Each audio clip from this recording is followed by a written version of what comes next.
আল্লাহ পাক রব্বুল আলামিন কিয়ামতের ময়দানে তার বান্দাদের মধ্যে দুটো দলকে ভাগ করে দিবেন। ফারিকুম ফিল জান্নাত ওয়া ফারিকুম ফিস সাঈদ।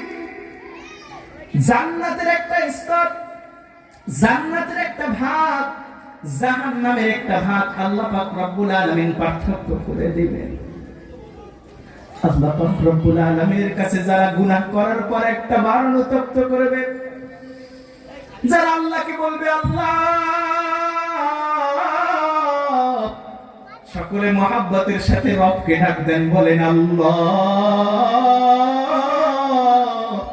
সকলে আঙ্গুল উঁচু করে বলেন আল্লাহ আল্লাহ আল্লাহ। আল্লাহ পাক রব্বুল আলামিন জান্নাত এবং জাহান্নামী বান্দাদের মধ্যে ফারিকুম ফিল জান্নাতি ওয়া ফারিকুম ফিস সাঈদ, জান্নাতি বান্দা জাহান্নামী বান্দাদেরকে আলাদা করে দিবেন।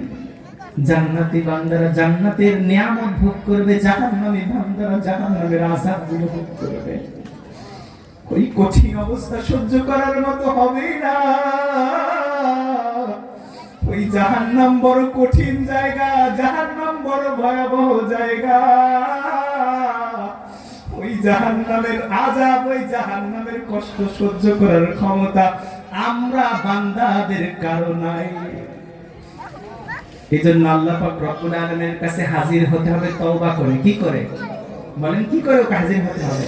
জিন্দেগিতে যত গুনাহ করেছি সবাই আমার সাথে করেন, আস্তাগফিরুল্লাহ রাব্বি মিন কুল্লি যামবি ওয়া আতুবু ইলাইহি লা হাওলা ওয়ালা কুওয়াতা ইল্লা বিল্লাহ।